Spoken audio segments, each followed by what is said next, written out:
Oh, hello. I'm Sketch. And I'm Shades. And this is Geeking Out Midstream. Welcome back, longtime listeners. Welcome back, Shades. Welcome back, Sketch. Happy New Year 2021. The year of the future. We did it.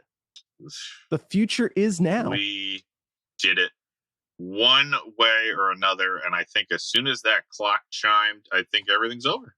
Right? Yeah. Everything's instantly better. This is a fresh season. It really is. You know, a new villain, I'm sure. We'll find. Crazy antics, wacky sidekicks, a new gadget, I'm sure. A love interest. Sketch, did you see the commercial with Satan and 2020? That has been, please call me 2020. That has been one of the best commercials in recent history. Strong agree. Was that for Match.com? It's for a dating. Yes. I don't ever want this year to end. Long-term listeners, I think you know that both Shades and I no longer in need of the dating apps and services as of right now. But based on that commercial alone, I'm just going to go ahead and recommend whatever it was, Match. You heard it. I think it was Match. It is my dating site service of choice for their quality commercial programming. Apparently there's like a whole installment of them of that commercial. Yeah, there's multiple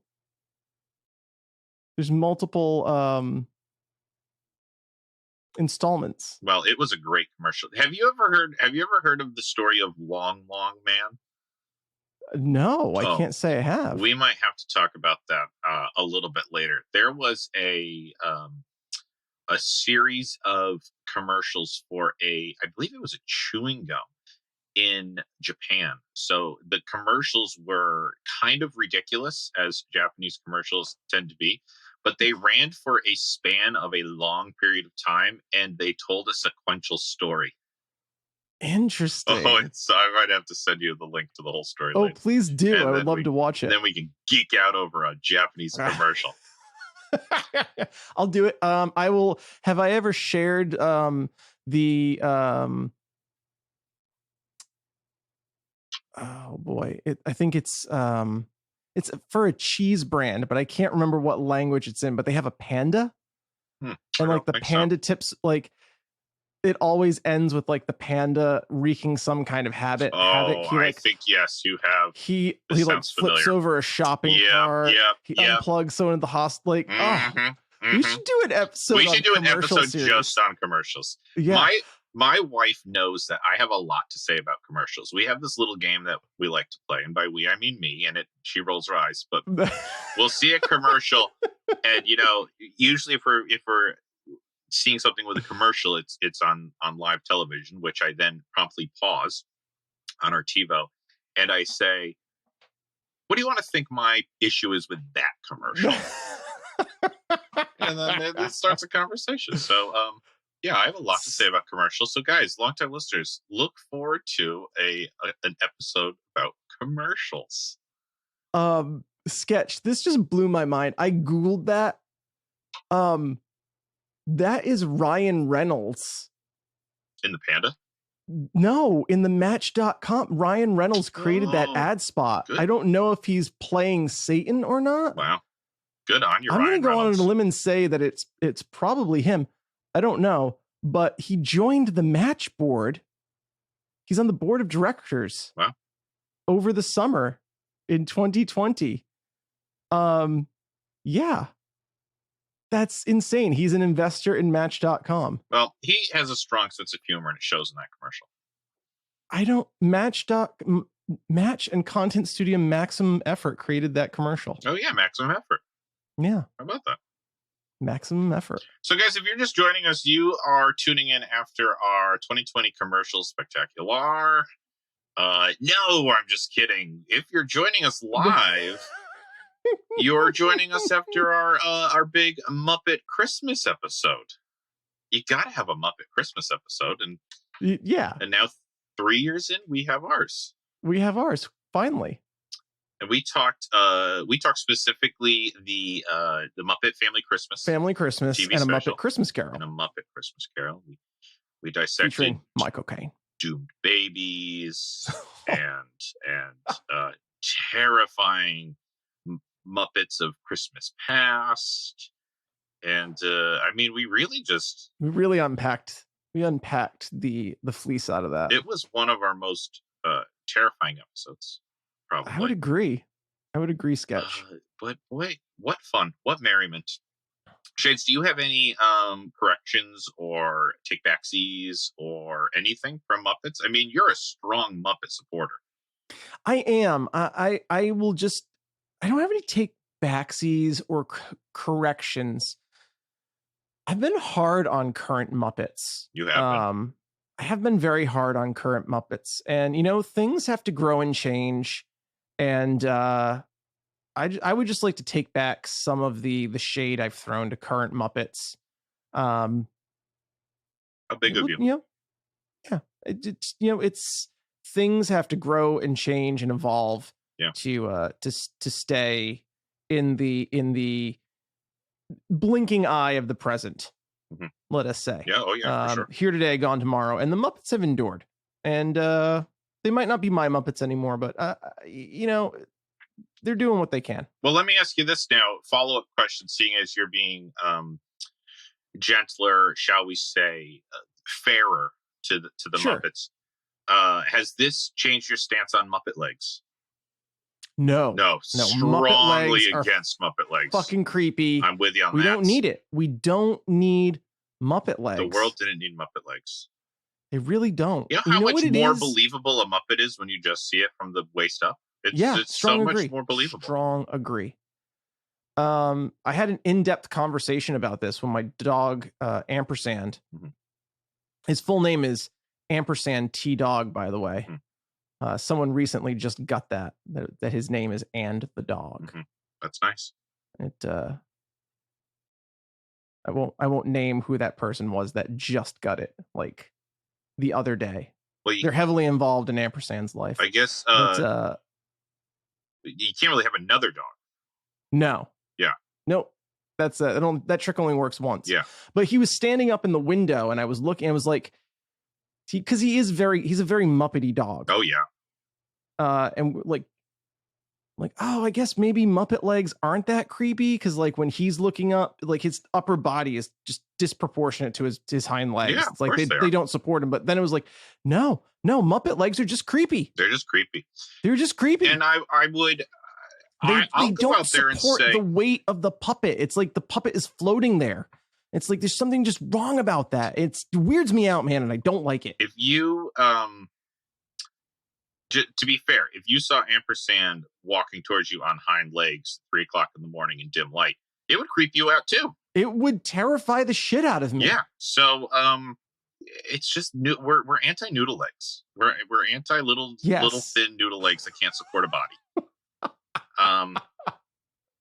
And like the Muppet legs don't move in relation to the upper body. Nope. I think is the other thing that creeps me out. And they have no point of articulation. They just kind of fold they're the dangled. Way that they're dangled. Yeah. And it's just not right. That's fine in a sitting pose, but when you're never going to get me to believe that those are supporting the full weight of a Cookie Monster or an Elmo or a Kermit, maybe because he's got the spindly arms. But you ready for nightmare fuel? Picture the Swedish chef's noodle legs. No, I feel like it's been decades since you said don't picture it. Picture it. Long time listeners. God, what a thing to infuse into like the nightmare fever dreams of my subconscious. Damn it, Sketch. So guys, that was our Muppets don't picture it. Holiday Too late. Christmas special titled Sketch, Don't do you Picture have any take back Caesar corrections for Muppets? Jesus. No, it was a wonderful.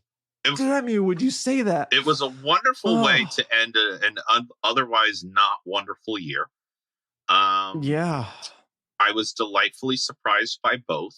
One that I had fairly good recollection of and was happy with the exception of Doom Babies, which completely came out of left field for me. I completely forgot about those. Yeah. But that held up wonderfully. And then Muppet Christmas Carol was such a delightful surprise for me. Because in my mind's eye, in my haze of memory, I had not given it a fair chance, I guess. And it was so much better than I remember or ever gave it credit for. Yeah, I had not seen it in like probably 20 years, as we talked about, but I remember Michael Caine being unwatchable, just unlikable.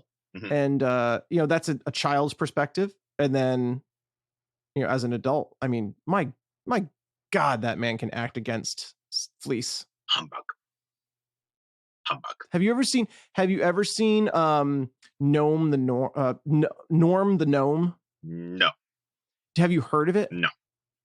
It's Stan Winston, who's like the legendary like creature designer. He designed like all the creatures in Star Wars, Ghostbusters, directed Pumpkinhead. This was his directorial debut, and it's a movie called Norm the Gnome. Okay.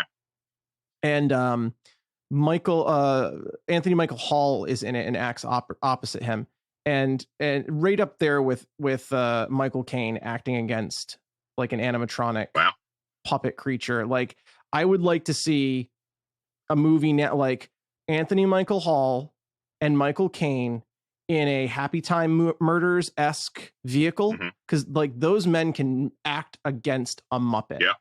And like throw Melissa McCarthy in there too, because she was excellent in the Happy Time Murders. Yeah, I still gotta watch that. It is.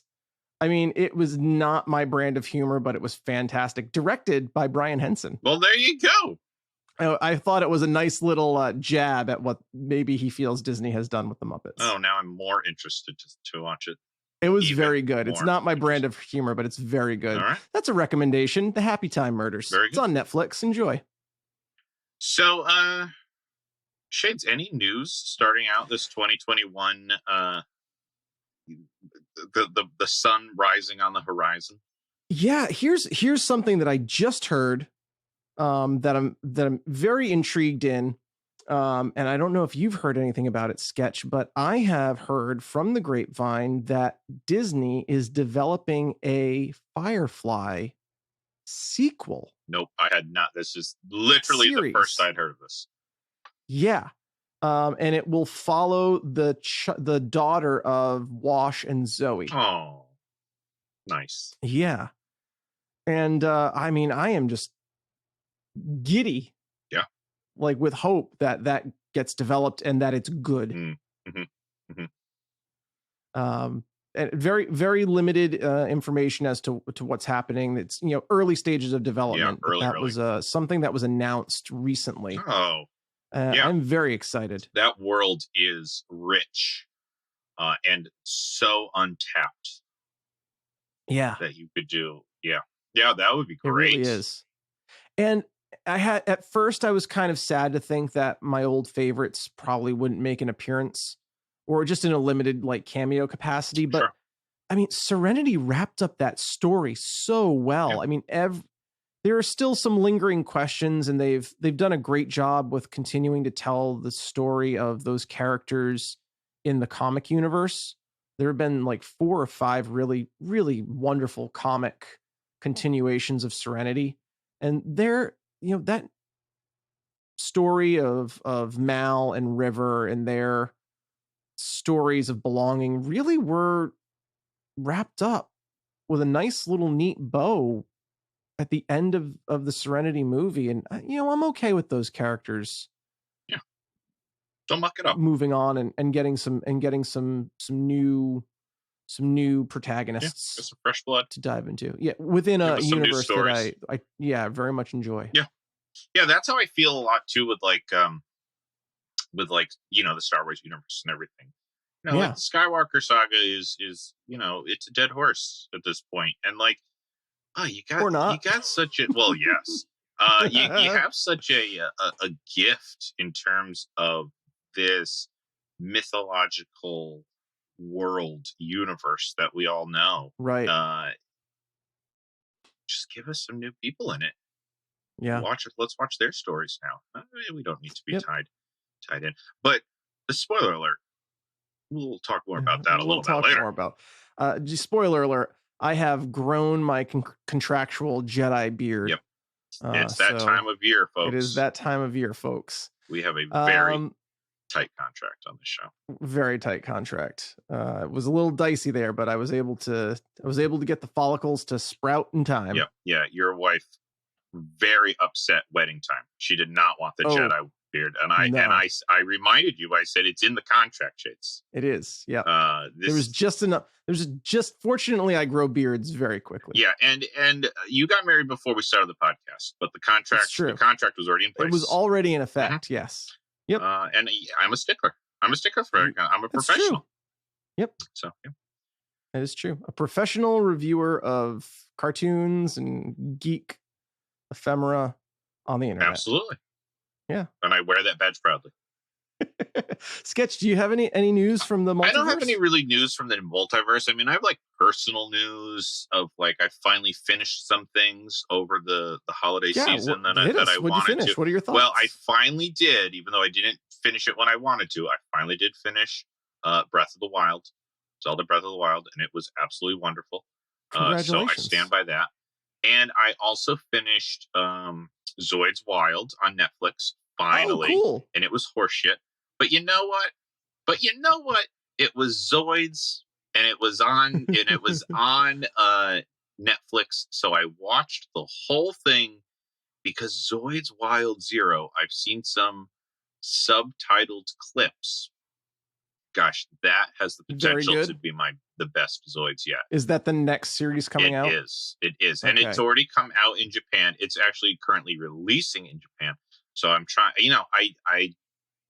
I showed up. I showed up for Zoid's Wild in hopes that we get Zoid's Wild Zero coming over here. Sure. And will the Zoids grow inside and they can pilot them in this next series? Yes, which is fantastic. They will no longer. Wait, seriously? I was being facetious.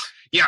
So again, I have not seen the new season, but based on what I am seeing, the Zoids grow up and they can pilot them like the Zoids of previous shows. Kind of. So Zoid's Wild took a very bold direction in which the pilots were not pilots; they were riders who would ride these Zoids like horses, basically.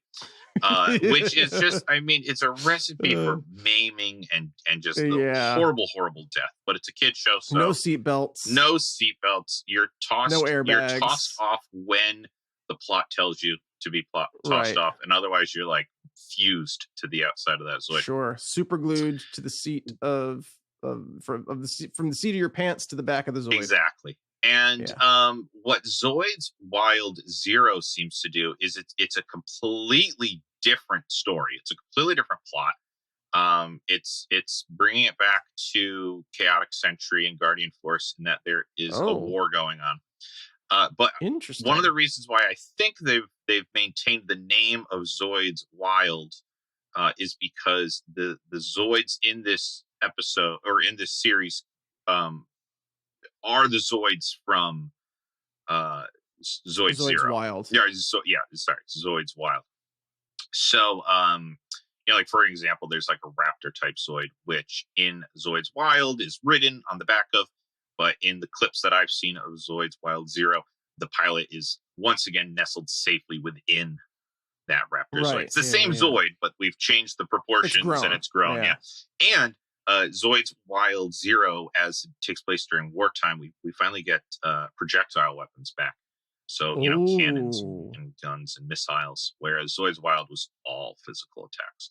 Which is cool. But you can only do so much with it. And to go the direction that they did with the plot was just a big oof for me. But hey, I did what I had to do my part and get Zero over here to America. Good on you, Sketch. Thanks. I finally finished. While we're talking about things we finished, I finally finished Naruto Shippuden. Oh, nice! Did you literally watch all of it? Because I did not. I watched all of it from where I had left off reading the manga. Nice. So I watched from season 6 through to season 8, which was basically the entirety of the fourth Ninja War. Yeah. Season 4 was the final season was fun. Yeah, I was very content with the end of it. But there's a spin-off show, Boruto, or as I don't think I'm going to go on that journey. As the kids call it, the kids call Naruto Boruto's dad. And really? Yeah. I don't think you need to watch Boruto. I watched like the first arc of it, and it was enjoyable, but it hit so many of the same Naruto marks that I was like, you know what? I've done this before, and I'm happy that I did it, and I don't need to do it again. Believe it. Believe it. This is a Naruto for a new generation, and I'm happy. Sure. I'm happy to let them have it. Yeah. Yep. It was fun to see like the lineages of people and the offspring and stuff like that, but that's all. I just remember coming back to the Dragon's Tomb 2.0. Yeah. That was our townhouse in college. From Boston Comic Con. Yeah. It was Wizard World Boston. It was still, and I think that was the premiere. It was either that night or that weekend, and we were just like, what the fuck is this show so annoying? Yeah. And man, did it grow on us. Yeah, it really did. Very quickly too. Yeah. Yeah. I remember us like being so snarky towards it. Oh, and it deserved it. Like those first 5 episodes were terrible, but intentionally terrible. Yeah. Like in the same way that Filoni made Ahsoka Tano like unlikable in the first season of Clone Wars, and then in like 4 episodes instantly redeemed her. Yeah. Like Naruto did the same thing. I don't know which came out first at this point. I think Naruto. Yeah, I think Naruto. But yeah, intentionally like almost unwatchable, I would say. That's reminding me. There's still I did not watch all of the Naruto movies, but there was a movie that explained better. Spoilers for Naruto Shippuden and Boruto, but the character Naruto ends up romantically Hokage. Involved with Hinata. And to me, at the end of the series, it came out of left field a little bit. I had never seen that he wound up with her. Yeah, only because Hinata had always pined after him, and I never really seen the reciprocation on his end. Right. But from what I'm told, that was covered very well in one of the specific movie, and I do want to see that movie because I would be interested in watching that. The wedding, the last couple episodes, it was quite touching. It was very good. Yeah. It was very touching, and like that's always the thing that we come back to. Like, cartoons in Japan are just another like medium of telling the stories that we consume in America. Yeah. And like if it's cartoons are for kids in America. Yeah. And or quote air quotes. We should say when I was saying to that, I was saying yes, I agree with your sentiment. Air quotes. Not the statement. Yeah. Which bullshit, I say. But that stigma, they don't have that in other places in the world and other cultures. Just very good storytelling and very well done. Yeah, boy, that scene. And sketch, I even watched it in subtitles, which I know how you feel about that. I am not a fan of the subtitle, but I watched it in subtitles. Yeah, that's how good it was. I enjoyed it. It was that good, yeah. So I would be interested in watching that movie, maybe for the pod. Yeah, we could do that at some point. Yeah, we could totally do that, because then we could talk a little bit about Naruto without having to go through the entire series everything. Because it's a lot. It is a lot of episodes. I think like 600 episodes start to finish between the two series. Yeah, at least, because Shippuden itself is 500, and I think Naruto is more. Oh, so more than more than it's got to be 600 episodes. plus. Yeah. That's crazy to think of. It is crazy. Think of all the other shows that didn't get made because Shonen Jump was doing 1,000 episodes of Naruto. Believe it. Hand drawn Naruto. Believe it. Believe ladies and gentlemen. This is not the Naruto podcast sketch. Apparently not yet. Yeah, not yet. Sketch, any news? Anything else you finished? Anything you want to share? I finished a painting, but that doesn't help. That doesn't help the podcast. That's pretty cool. You haven't painted in a while. Yeah, I did a painting for a friend who had a spawn, and I do spawn paintings. Yeah. Okay. Also known as nursery paintings for some people. So yeah, I won't go into details because I don't know if this real life friend is an LTL, and they don't know it's coming. Sure. But I guess if you're an LTL and recently had a spawn, your ears have perked up.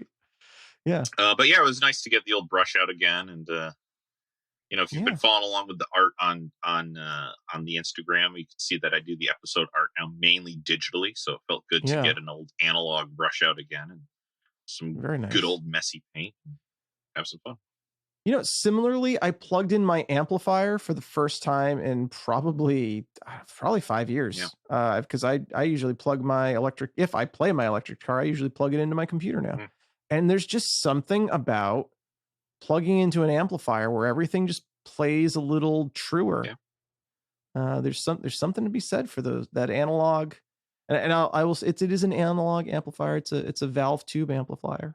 It's not a transistor or a transformer. I was about to jump right amplifier. Yeah. I was biting at the bit there. Yeah.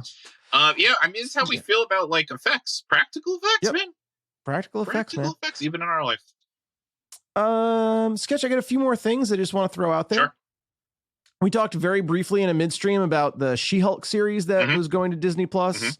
And we're very it seemed in the same week, Tatiana Maslany was confirmed to be She-Hulk, and then Tatiana Maslany said, "Nope, I'm not She-Hulk." Interesting. And while we were away for the break, Disney announced again that Tatiana Maslany is at their, the upfronts, the big thing they did back in late December. Yep. All the shows that they're announcing, Tatiana Maslany is She-Hulk, and now it's I'm She-Hulk. It's like, why? Well, yeah. Why do that? Like, we live in a world now where it's basically impossible to keep. It's near impossible to keep a secret. Spoilers, more on that later. But like, don't do that. Don't pull a Ewan McGregor and lie to us for like a decade. Don't do that just to like later learn that. Does it ruin things to know that like who's playing the, like, even if your contract isn't like signed on the dotted line yet, you could say like, we're in negotiations. We're talking about it. I might like to do this. I'm not sure if I want to do that. Yeah, not a definitive lie. Don't a definitive lie. I am at like, news to me. Haven't heard this. Similarly, Chris Evans, it was reported that he's coming back as Captain America. Puts on his Twitter account, news to me. Yeah. Like, very clearly, he's coming back for something. Yeah. Like these leaks don't just like, we live in a world where leaks are just leaks at this point because everything's digital. Yeah. And people CC people that they're not supposed to CC on their emails. Yeah. Sometimes you put the wrong email address in and you send it out to the whole company. Yeah, exactly. Goodness. And a nickel for every time that's happened. Funny story, Sketch. Wound up with a reprimand in my official file for that once. Wow. CC'd my administration about how awful my administration was, and they put a note in my file, and I said, "Go ahead, I don't fucking care." Yeah, obviously. Yeah, obviously I don't care. Hence the email. Hence the email. Yeah. Great, put a note in my file. Anyway, but you know what I didn't do? I didn't say, "Oh no, that wasn't me. I didn't do that." Yeah. Oh no. Hackers. Oh no. When you get caught, you own up. So, I know, because I know, Chris and Tatiana, I know they're longtime listeners. Guys, just be true. Just be truthful. Just be honest. Just be true to you. Hey, this might be happening. It might not. I don't know. If you're excited, tweet at us. Yeah. Don't just do flat denials. Yeah. Don't play coy. No, we don't like it. It's not fun. We don't like it. We don't like it. We don't. No. Because now I'm not excited. Exactly. Yeah. I'm not. Yeah. It's turn off. Yeah, it's a turn off. Major turn off. That's a good way to put it. Yeah. It's a major turn off. Yeah. And I will just say I watched the first 2 episodes of WandaVision. Mm-hmm. I have not. And I no spoiler. I think I think it is a revolutionary thing that they're doing, the story they're telling, that falls flat at every turn. Ooh, interesting. Like usually I'm probably going to watch it because, you know me, show me something new and I'm all in. That's what I hear. I'm all in. We've said it before. Yeah. I think it's a t-shirt. I think it is a t-shirt. Might be a t-shirt. Should be a t-shirt if it's not. Show me something new and I'm all in. And this is something new. Mm-hmm. This is something really new. And it's a really special story. And I will just say, if you're going to do a story like this, you need to cast people who are able to live in these kind of worlds and seamlessly become these things. And no shade towards Paul Bettany and Elizabeth Olsen, but that's not them. Okay. I think they're wonderful. I think they have great chemistry. The setup is revolutionary. They don't work in the setup. And maybe that's intentional, but that makes it hard to watch. I don't even know anything about it other than it's come out and what it's called and that they're in it. And that's it. That's all I know about it. So you've at least piqued my interest to maybe at least give the first episode a shot. I think you need to watch the first 2 episodes. Oh, what an investment. And they dropped the first 2 at the same time. They're half hour each. Oh, okay. But I will just say that everything just falls flat. Yeah. And it's so disappointing because it is such a new revolutionary story that I have not seen before. And I want it to be good and I want to be excited to watch it. And I'm just not. Well, you're professional and you're not going to come out and just lie to us and say that you love it when you don't. And maybe by the end of it, I might feel differently. But you know what I'm not going to do? I'm not going to trash it without watching it just because it's not working for me. Right. It's not me. That's not you. Unlike some other professional reviewers out there who just like shit on things because they don't like the universe. Is that me? You talking about me? No, I'm not talking about you. I'm not talking about anyone in particular. I'm just talking about like when professional reviewers, quote unquote, professional reviewers or film critics or movie, whatever, just like decide that they don't like the universe and everything in the universe is shit. Yeah. No, you wouldn't do that. It's like, I wouldn't do that. And what score did you give Thor: Dark World? I forget. I don't know what I gave it for a score because I've still never seen it. Oh yeah, okay. The ranking. I did rank it dead last of the MCU, and that is because I've never seen it. There you go. I've heard that it's unwatchable. Yeah. I believe that was your description, that it was unwatchable. It's problematic. Yeah, it's problematic. I believe after you saw it, you said, nah, you don't need to see it. You don't need to. Little did you know that one movie was going to be the only place that one of the Infinity Stones was going to show up. Oops. Little did Marvel know that they were going to have to put a half-hour recap, a half-hour Thor Dark World Redux in the middle of their capstone project, Avengers Endgame, because nobody went to see that fucking movie. Oopsies. How bad was it? Chris Hemsworth didn't want to be in the MCU anymore after being in it. Wow. Thank you, Taika Waititi. Bold. All right. Well, I mean, speaking of, I was going to say your experience with WandaVision and the MCU and all of these things. Yeah, that's a good segue into what we're doing next week. Yes, it is. For our first episode of the new 2021. The new year. Woo! Everything changes, everybody. Except we're going to handle 2 sequels next week. A good old Shades and Sketch double feature. Yeah, we're going to talk specifically about the second season of Mandalorian, because there's a lot to talk about there, and we have been specifically requested to share our thoughts on that. But as we've already done Mandalorian, we'll just focus on the season 2 and the rants and the raves. Season 2, rants and the raves of season 2. So that'll leave us time to talk about what other things, Shades. Wonder Woman 1984. So if you haven't seen the first 83 or 1983, you really only have to know this one. I would say for this episode. Yeah, I would say you don't even need to watch Wonder Woman. I would recommend that. Yeah, I was about to say, but I don't think you need to, because they're so 100% agree. They're just so disconnected. You don't need to watch it to would watch recommend the second one. Yeah. But you should watch it. You should. And maybe skip the second. We'll get there though. We'll get there next week. We have thoughts. Sketch, I will just say, no spoilers, but usually you set something in the 1980s and I'm going to give it a 100. Yes, that is the rule. That is the rule. You set it in the 80s. And your rule is like it goes in the 80s and it goes in the 80s. I'm also going to have a hard time with that rule. And this is going to be a tough episode. I'm just putting that out there now. We're going to be foot in mouth a lot this episode. This is going to break our rules. But you know what's fun is that Wonder Woman, the first Wonder Woman, that was our very first episode. Yeah, our inaugural episode. Have you listened to that episode? I listened to that episode recently. Not recently. It's so interesting to see how the show changed. The show has just changed. Organically. We're professionals.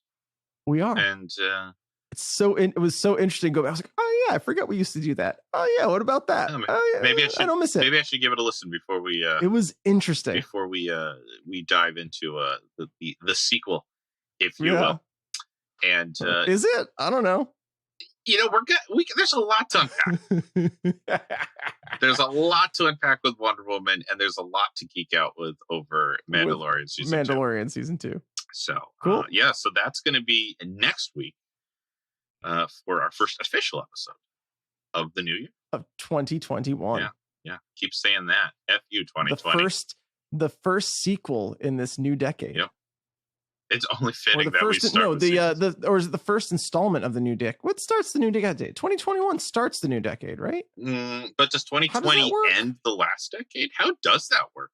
I forgot. Someone explained it to me, and I don't know if the show was 2019 the end of the decade? Well, no, because like if you were to talk about the 20s, the Roaring 20s, right? That started in 1920.